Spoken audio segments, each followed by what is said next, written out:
Hey tout le monde, c'est Petite Maë et aujourd'hui, comme première vidéo sur ma chaîne, je vais vous présenter un de mes mangas préférés que j'ai découvert juste il y a peu de 2 mois. C'est parti pour l'analyse de Nanatsu no Taizai.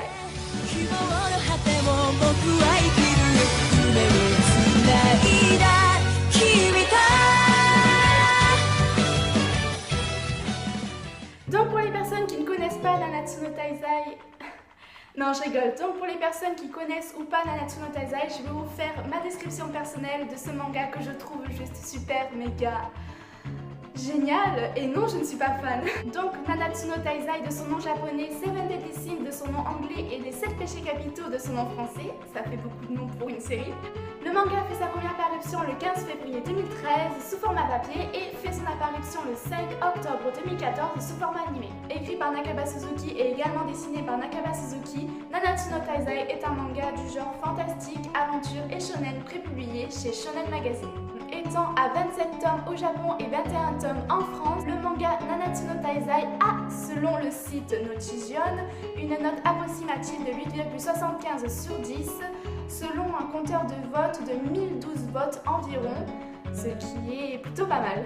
Pour faire simple, Nanatsu no Taizai, ça parle de quoi? Eh bien, il y a 10 ans, un groupe de chevaliers sacrés qui est le rang le plus élevé de chevaliers dans le royaume, sous le nom des Seven Deadly Sins, se rebelle contre tous les autres chevaliers sacrés. Au moment présent où l'histoire se déroule, ils ont complètement disparu et personne ne sait ce qu'ils sont devenus. Un jour, une fille, dont je ne dirai pas encore le nom, s'écoule de fatigue dans la taverne d'un jeune garçon nommé Meliodas, accompagné de son cochon Hawk.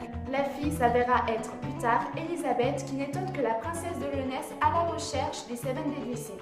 Elle découvrira à la suite que Meliodas n'est autre que le chef des Seven Deadly Sins et partiront tous deux à la recherche des autres membres des Seven Deadly Sins. Et je vous laisse Meliodas faire lui-même sa présentation. Nanatsu no Taizai, Funmu no Tsumi, Dragon Shi, Meliodas. Convaincu maintenant? Le manga a eu un énorme succès, que cela soit au Japon et en France, et ne cesse d'évoluer et d'avancer au niveau de son histoire. Suite au succès phénoménal de ce manga au Japon et aux pays internationaux, il est aussitôt adapté en série TV au Japon et édité par Kana. Comportant aujourd'hui 24 épisodes, dont 4 épisodes considérés comme OAV, la série se pose dans le manga game par ses OST, ses openings et son histoire et sa qualité graphique qui est vraiment de très bonne qualité. Nanatsu no Taizai fait partie des animés que j'ai les plus préférés regarder graphiquement parlant dans tous les animés que j'ai pu voir jusqu'ici. À l'international, la série est ensuite diffusée sur Netflix depuis maintenant 2015. Maintenant, je vais vous dire ce que j'en ai pensé personnellement. Si je devais dire ce que je pense de la série en un seul mot, ce serait hors du commun. Et ça ne fait pas un seul mot, ça en fait 3. Hors du commun tout simplement par son histoire qui est basée sur les 7 péchés capitaux qui provient d'une religion orthodoxe et une religion catholique. Je trouve ça tout simplement original de s'orienter vers un manga qui s'inspire d'une religion, même si je sais que c'est du déjà vu de voir un manga s'inspirer de faits de religion, comme par exemple Flag ou Chrono Crusade. Mais je ne sais pas, dans Nanatsu no Taizai, la façon dont les personnages sont présentés par rapport aux 7 péchés capitaux, par rapport à leur histoire, qui sont dus à leurs péchés, je trouve ça tout simplement vraiment mis en scène de façon parfaite. Je sais, je ne dis pas ça parce que je suis fan de la série, et je le revendique complètement, mais je trouve vraiment la façon dont les personnages sont présentés par rapport à leurs péchés. On voit bien que leurs péchés leur pèsent sur leur âme, que leurs péchés leur empêchent à quelques moments d'avancer dans la vie. Ça se voit et ça se ressent énormément dans l'animé, tandis que dans certains animés qui se basent sur la religion, elle est présente mais pas tellement que ça. Donc du coup, à certains moments, on peut oublier que certains animés se basent sur des religions. Mais dans Nanatsu no Taizai, nous donner des personnages qui ont déjà un vécu, qui ont déjà une histoire, et encore pire, qui ont un péché sur leur âme, nous donne déjà un cachet sur ce que va être Nanatsu no Taizai et ce que l'histoire va donner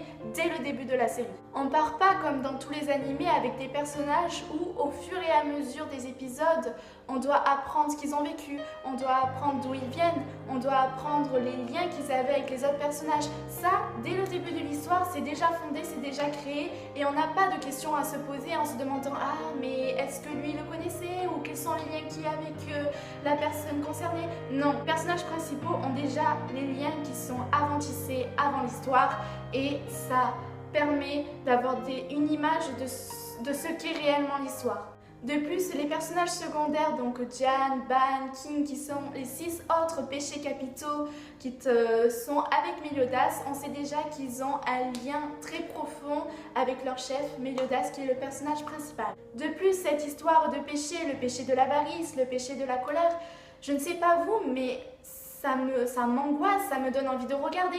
Parce qu'un péché, ce n'est pas juste quelque chose qui s'est passé dans le passé, qu'on regrette un peu aujourd'hui. Non, un péché, c'est quelque chose qui s'est passé dans le passé, mais qui nous détruit chaque jour, qui crée des choses néfastes sur notre vie aujourd'hui et qu'on regrette au plus profond de notre âme. Un péché, c'est quelque chose d'horrible. Je ne sais pas vous, mais savoir que chaque péché capital a un lourd fardeau à porter sur lui-même, ça donne quelque chose d'excitant à l'histoire. On a envie de savoir ce que les personnages ont subi, on a envie de savoir pourquoi le personnage porte-t-il le péché de l'avarice, pourquoi il porte-t-il le péché de l'envie, ou pourquoi il porte-t-il le péché de la colère.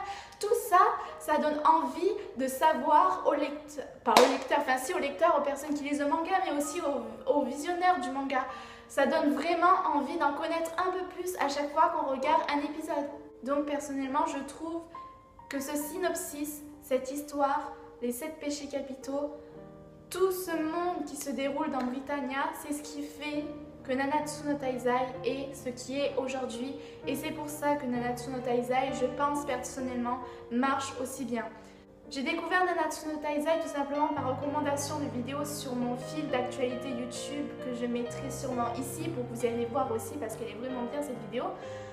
Et quand j'ai découvert cette vidéo, déjà le nom il m'interpellait pas mal parce que Nanatsu no Taizai, je savais déjà que Nanatsu ça voulait dire 7 en japonais et le nom il m'interpellait pas mal. Et quand j'ai découvert déjà juste par la qualité graphique de l'animé, j'étais tombée amoureuse de l'animé.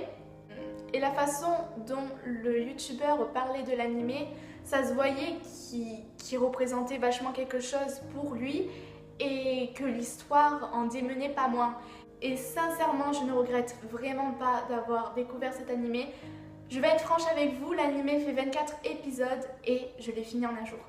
J'ai fini en un jour l'animé et j'ai entamé directement la suite sur les scans, que j'attends d'ailleurs la suite. Aujourd'hui, on est le 12 août 2017 et on attend avec impatience la suite, la saison 2, qui normalement devait sortir en 2017 mais qui va sortir en 2018 avec un film en plus. On attend et j'espère vraiment que cette saison 2 sera aussi mémorable que ce que j'ai lu moi pour les scans.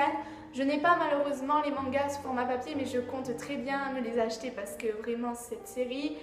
elle est passée au numéro 1 de mes séries préférées et pourtant j'en ai bouffé des séries, des mangas et vraiment je vous conseille vraiment Nanatsu no Taizai de la regarder, c'est vraiment une série en or et je vous fais de gros bisous.